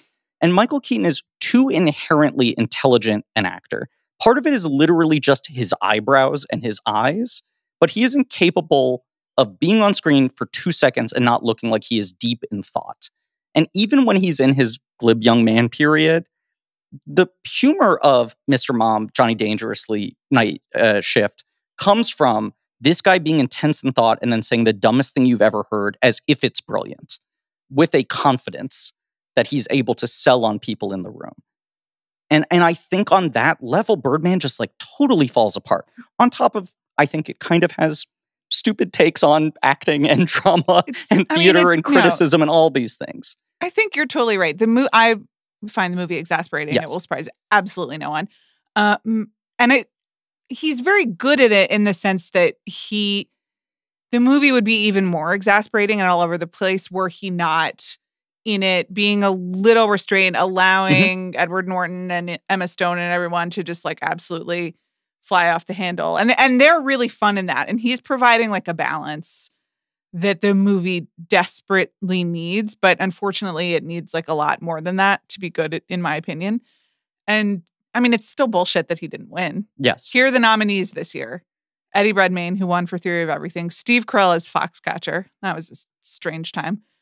Bradley Cooper as American Sniper. I'm not even going to bring it up, so I won't start laughing. Benedict Cumberbatch in The Imitation Game. And Michael Keaton in Birdman. Yeah. Yeah. I mean, my wildest hope... Do that vote 99 out of 100 times. By the way, guess who was not nominated? Ben Affleck for Gone Girl. Well, yeah. Interesting. My wildest hope going into that Oscar telecast was Grand Budapest is going to sweep the major categories other than Keaton winning. Right. And instead I got not this nominated for nightmare inverse of all of that. Yeah. Anyway. So I don't think we have to do it. We don't have to do anything. This is our show. What are you going to get, Lincoln? No. Yeah. Well, you want to do Teddy Roosevelt as I think that there's something interesting about that. All right. But we can talk about it. Put a pin in it. 2015, he plays two men named Walter in two different films. I thought that was notable. In Minions, he plays Walter Nelson. Sure. I don't remember who Walter is. One of the villains? I think so, right? He voices I have Griffin. Never you can check me on. seen this. Minions, The Rise of Gru remains the only Despicable Me universe film I've seen. Okay. It is a weird blind spot for me. They're pretty funny. I don't know if you know, so they speak like a language Disagree. They're that's made terrible. up of different. I think not good. Minions are cinema. They're But they're anyway, the degradation of our culture. I've never gotten it. It's not. I judgment? genuinely laugh out loud every time the Minions do anything. The world and the films built around them don't really care, but the Minions themselves, just make a Minions Saturday morning cartoon, Knox and I'll watch it. It's a pretty good idea. Thank you. 2015 also Spotlight.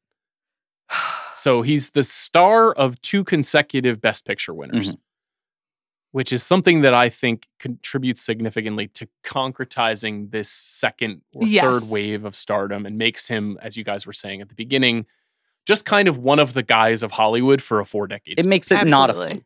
Yeah. Yes. And Spotlight, of course, a wonderful drama, a very different kind of a film from Birdman in terms of its tone, in terms of the kind of story that it's trying to tell. He is sort of the star, but also sort of a supporting character. It's an interesting... What does he call himself? A player coach? Yes. Yes. Yeah. And when describing his role in Spotlight, which is the Boston Globe team who investigated just rampant sexual abuse in the Catholic Church. Yes. I think but this is a traditional docudrama. Yeah. Yeah. I think there was a mild surprise to him not getting an Oscar nomination for this, and I attribute it partially to a little bit of category confusion of they were running the entire cast and supporting, and it felt like he was borderline lead, if anyone is. But also, his work in it is so steady, so unshowy. I think Mark Ruffalo is quite good in Spotlight, but it was unsurprising when he was the only person nominated, and he's the one guy who has a conventional actor-y scene. Rachel McAdams. Right. I'm sorry. Got a, yes. And she's also similarly... steady and understated. Just want to say, in Best Actor, Eddie Redmayne once again got nominated for The Danish Girl, while Michael Keaton was not nominated. This was not a good time in Hollywood. No. This was a really, really, really tough time. And then this was also like sort of a makeup because Leo wins for The Revenant. Like it's the Inari 2 like finally gets the Best Actor his Oscar. Yes. No, I mean, this is my favorite, obviously, of his performance. I love this movie. I think it is like a very conventional docudrama, but also so just it's a great journalism movie and also so lived in, and you really do feel like you know all these people, and it communicates both how like deeply personal each of these stories were, as well as it being, just like worldwide, and that kind of that last scene, or not even the last scene, but the credits where they just reveal the following the Spotlight investigation, abuse cases were discovered in, and it's like 4 full pages. It's maybe the only effective use of that device in any real life movie ever. Yeah, and it really is a gut punch. Yes, because you do feel in this movie that you get to know each of the victims that they speak to or the survivors that they speak to. So it's really well done, and he is so good in it. And like I said, so restrained. And there's that final scene right before they publish where they're like in the office with Liev Schreiber, and they're basically talking about how it took them too long to get it. And, they had all the pieces, things were sent to them. And there's this moment where in front of everyone, it's like, oh, it was to Metro. That was you. And Keaton is just like, that was me. And it's just camera on him. He says nothing. He's just doing it on his face.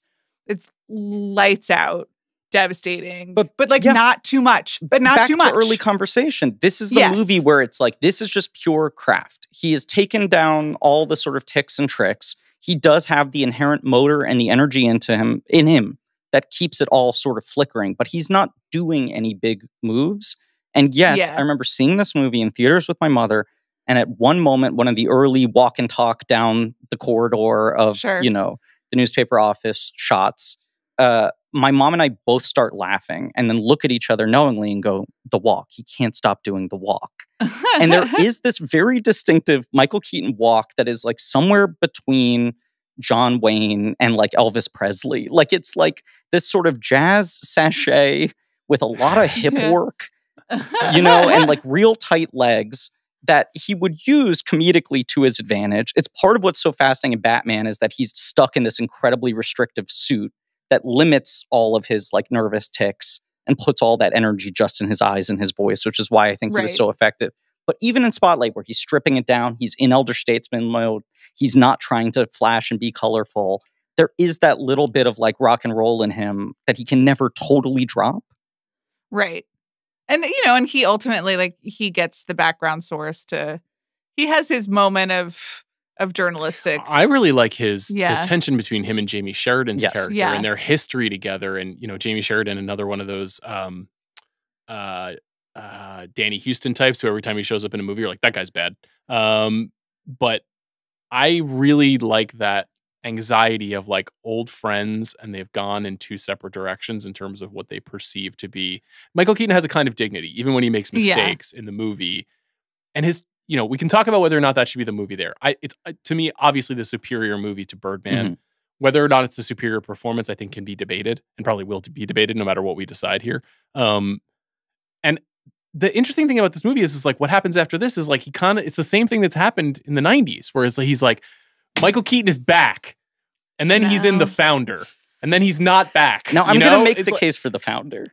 Okay. The Founder is a movie, because now I'm like, Keaton's popping again. We're all on board. I was looking ahead. I was like, he starred in 2 Best Picture winners in a row. Get ready for The Founder winning Best Picture next year. I had my chips on it. It sort of gets punted around, late period, Weinstein Company running out of money. Pre-scandals, but the business is already collapsing. And then gets kind of an unceremonious, largely January dump. I think only gets a Golden Globe nomination. I saw it when it came out, felt very disappointed by it. I have gone back to it and rewatched it like 2 or 3 times. It is a movie that has weirdly grown for me.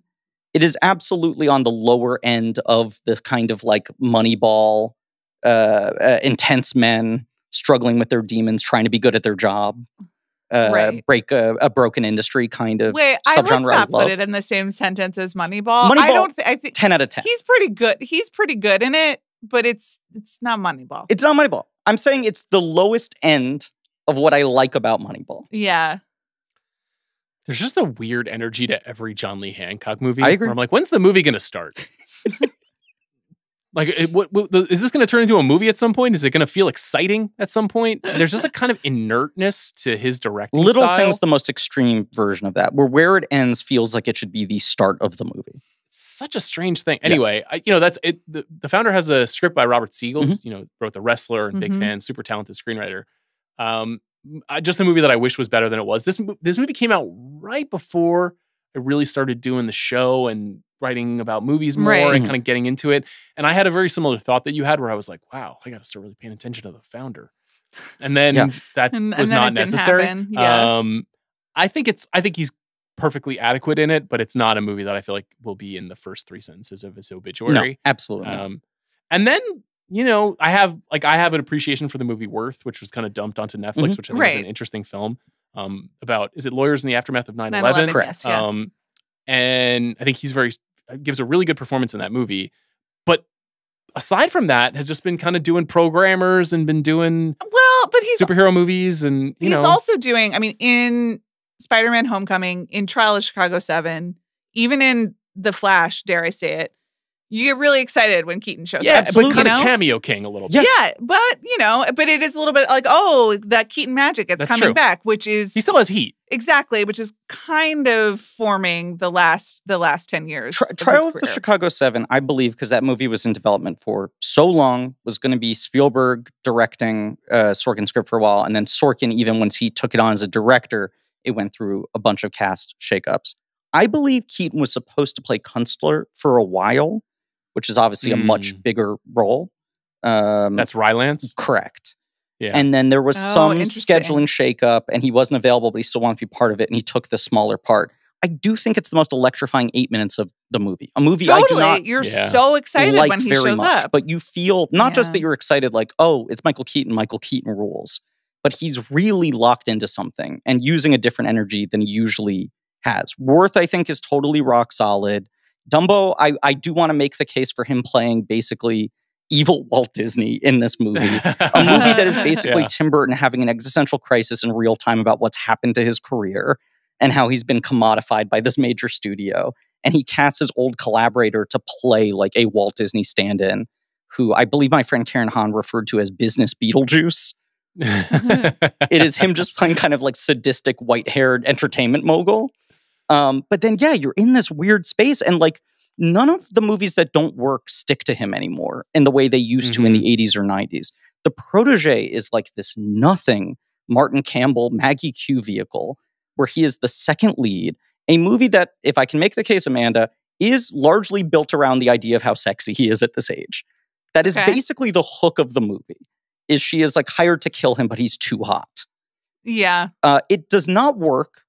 I can't even say he totally works in it, but it's interesting. It's interesting that he did this, and it's interesting that no one holds it against him. No one's angry when he cashes in for the end credits of Morbius. He's like the one guy who kind of came out of The Flash with a little heat, arguably. Right. Got a bump from it. Wasn't dragged down by it. What about Knox Goes Away? I mean, what's going on here? What? What happened? What happened to this movie that she directed? Yeah. So let's just be very clear. Knox is a last name in this situation. John Knox is a hitman with some form of, it's not Alzheimer's, it's more accelerated. Yes. And so instead of reuniting with his son because he's a hitman and has Alzheimer's and is, losing all of his faculties, he just becomes more evil. And I guess listen, dementia and all forms of that stuff is very cruel. It seemed quite cruel. And I was also like, really? This is what we're doing? That was a very strange choice. Yeah. Not a movie that really works at all. That's all I have to say. And once again, I just want to restate, in 2006, his only other film he directed, The Merry Gentleman, is also a sad hitman movie starring him. Yeah. That one, I believe, was developed with a different director whose appendix burst 10 days before filming. And Keaton said, hey, I'll direct it. And just kind of stepped up and did it. It is okay. But it is never odd seen it. For a guy who does not seem to have grand directing ambitions, doesn't talk about it as like a major thing he wants to express. Twice has connected to a script and gone like, why not? I'll direct this. And even when he did press for Knox Goes Away, he was a little passive about it, where he was like, I liked the part and I figured if I directed it too, it'd make things easier. Not I have something burning inside of me. And both of them are conflicted hitman end of life crisis movies. He seems pretty casual about it. I think in the GQ piece he was asked about Batgirl, which he was in, and then it wasn't released. And he was like, I really like those guys, the filmmakers, so I feel bad for them. But for me, whatever. It was a check. It was some fun. I'm fine. Those guys recently guests of Blank Check. Yes. Yeah.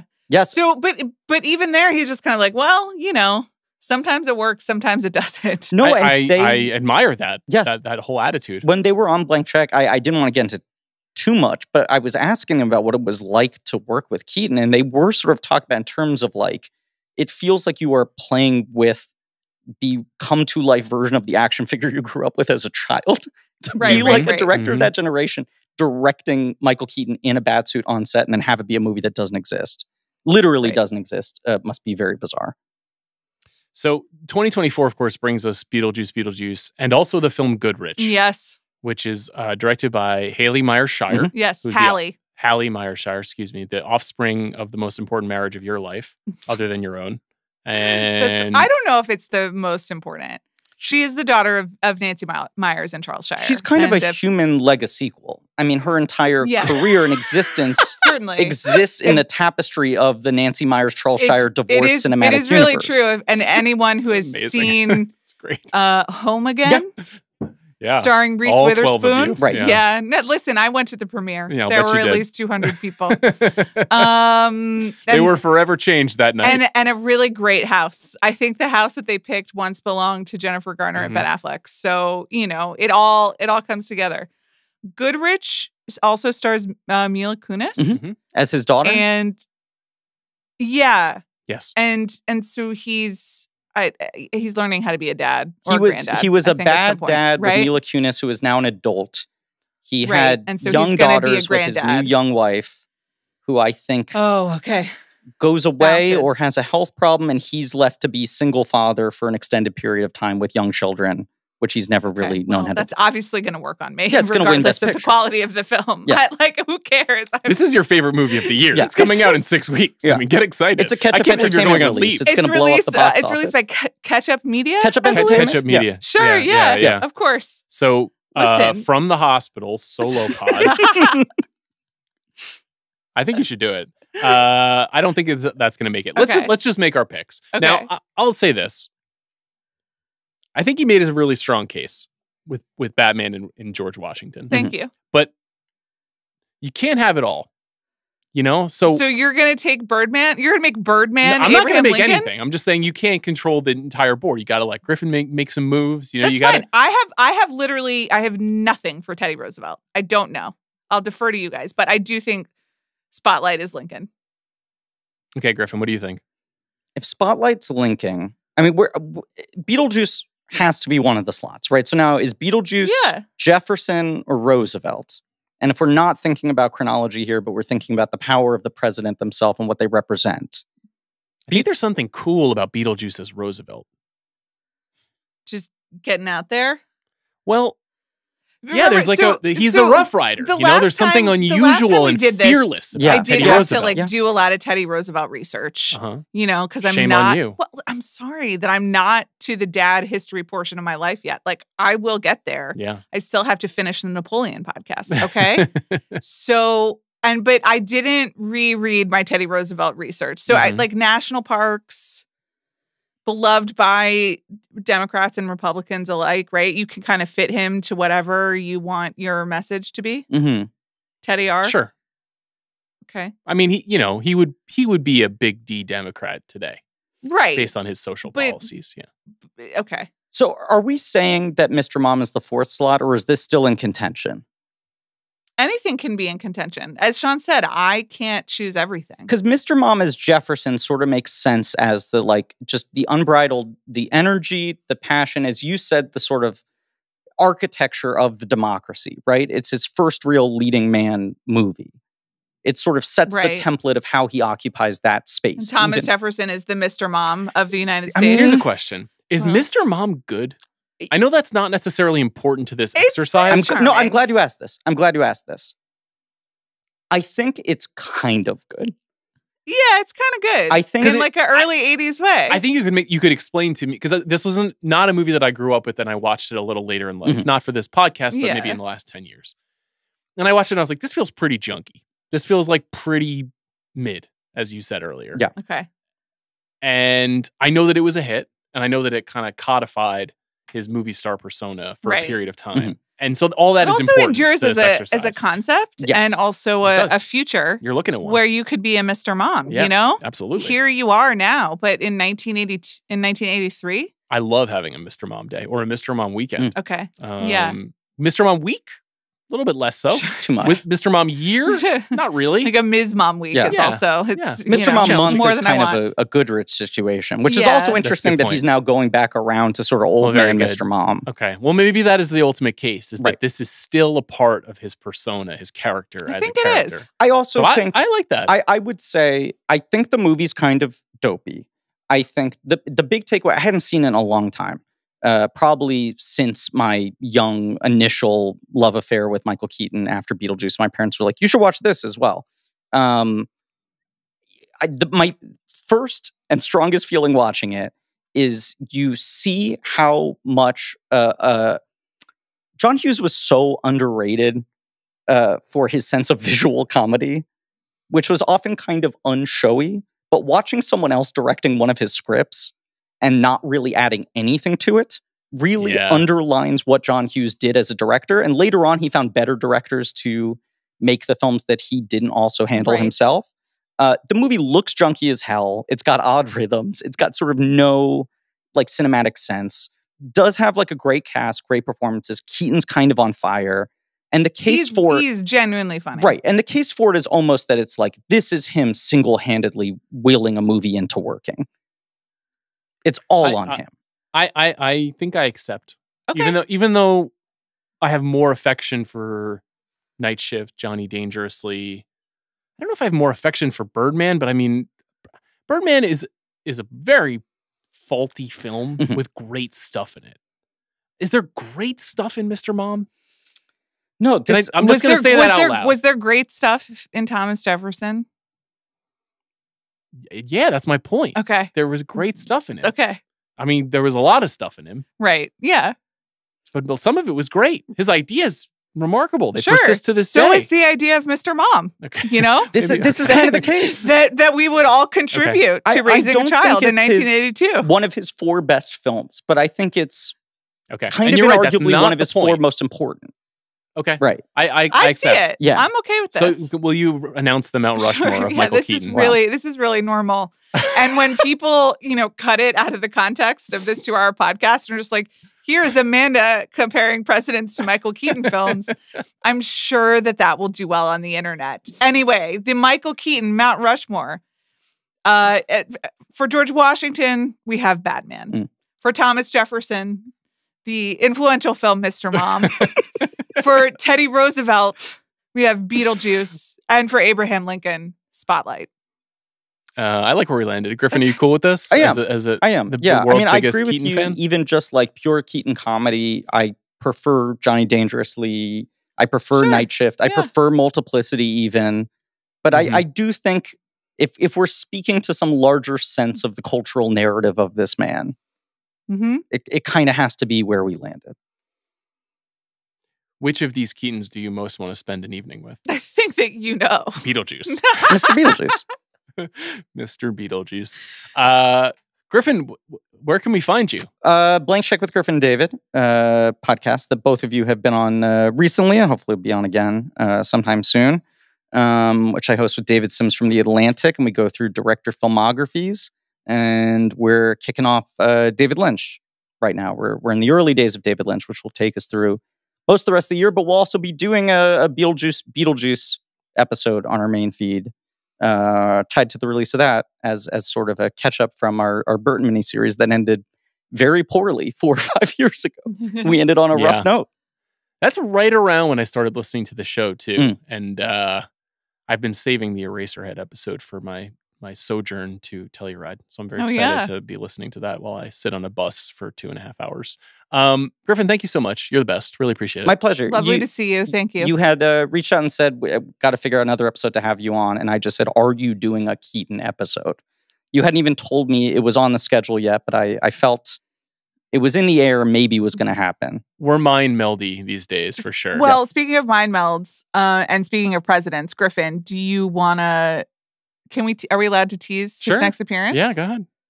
No, I was going to ask Griffin if you want to, because you've been studying the Constitution. I've been trying. Yeah. And also, so did we decide whether it's American presidents only, no international American president movie draft. Yes. Okay. That you and David are going to be a part of. Yes. I'm calling it the presidential movie draft. Right. Okay. And but that doesn't limit international presidents. It's just only movies that Donald Trump has appeared in are eligible. Great. So huge Home Alone 2 fight coming.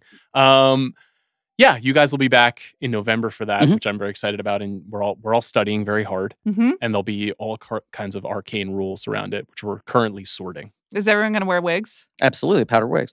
Sure. And also, I mean, I think yesterday we settled on any president drafted is taken as an implicit endorsement of all of their policies and actions. Right. Yes. Exactly. Yeah, certainly. Totally. 100%. Yeah. Griffin, thank you. My pleasure. Thanks to Griffin Newman, the great Griffin Newman. Thanks to Aleya Zenieris. Thanks to Jack Sanders. Thanks to Ben Hosley from Blank Check. Thanks to Bobby Wagner, who is our producer, for his work on today's episode. Amanda, I'm off to Telluride. You sure are. And when I come back... I feel like I should have packed you a little bag with treats. It's not too late. I know. Well, you're leaving very soon. Yeah. Yeah, I can't wait. What's your snack strategy for... I usually eat roughly 11 granola bars in 4 days, and that's it. So we'll see how things go this week. I'm a bit concerned for my personal health. Yeah. Nevertheless, I shall return, and when I do, we'll talk about the movies and the movies that are coming this fall. We'll see you then.